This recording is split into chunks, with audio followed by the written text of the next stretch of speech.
বান্ধবী যখন নিজের বান্ধবীরই জামাই ছিনতাই করে। কই গো? এই তো বলো। এ আবার কে? কি অবাক হচ্ছ? ওই যে আমি তোমার যার কথা বলি, আমার বান্ধবী, আমার অনেক ক্লোজ ফ্রেন্ড, আমার সেই বান্ধবী। হ্যাঁ, আমি ওর বান্ধবী। বান্ধবী, এটা কি আমার জিজু? ও, ও আজ থেকে আমার সাথেই থাকবে। আসলে আমি অনেক সুখী আছি, তো এত সুখ আমার সহ্য হচ্ছে না, তাই আমার বান্ধবীকে নিয়ে আইছি। হ্যাঁ, জাস্ট আমি ফান করলাম, ঠিক আছে? তোমরা আবার কেউ সিরিয়াস নিও না। আমি আর আমার বান্ধবী তো সবসময় এরকম ফান করি। ও, মজা করছো? হ্যাঁ, আমার বান্ধবী খুবই মজা করে সেই স্কুল জীবন থেকে। তুমি আজ এত তাড়াতাড়ি আসলে, তুমি কি বেরোবা? কোথাও যাবা? আজ ভাবতেছি আজ যাবো না, বাসায় তোমাকে টাইম দেব। কোথাও যাবা না? আচ্ছা তাহলে থাকো, হ্যাঁ। আমি কি খাবি বল? লুডুস খাবি? লুডুস করে নিয়ে আসি। হ্যাঁ বান্ধবী, যা একটু লুডুস করেই নিয়ে আয়।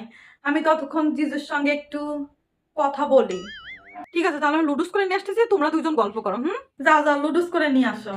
আসলে আমার না জিজু